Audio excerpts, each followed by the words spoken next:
Welfare-oriented definition.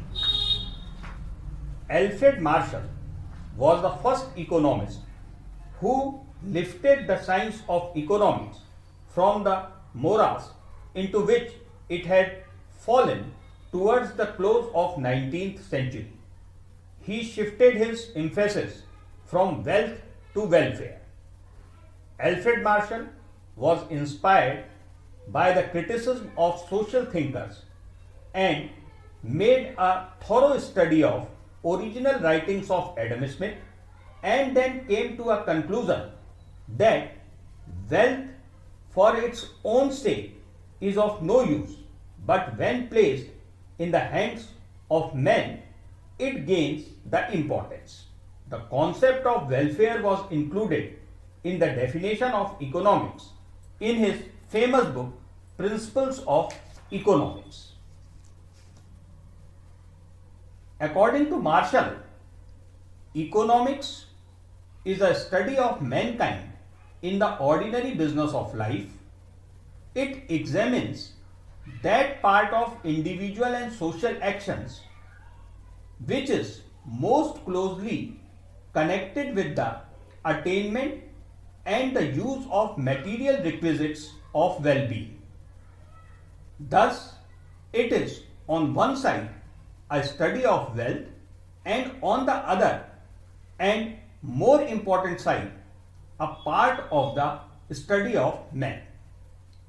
Marshall at another place writes, economics is a study of man's action in the ordinary business of life. It inquires how he gets his income and how he uses it. Thus, we see that through his definitions of economics, Marshall has given preference to man over wealth. According to him, the main and the fundamental aim of economics is to promote human welfare.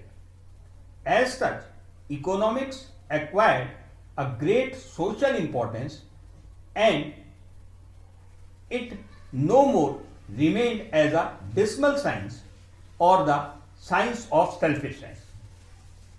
Marshall's views of economics was held to be the best and most correct for many years, and because of this a good number of economists became his supporters and followers. The following definitions of several other economists also represents the same view as propounded by Marshall.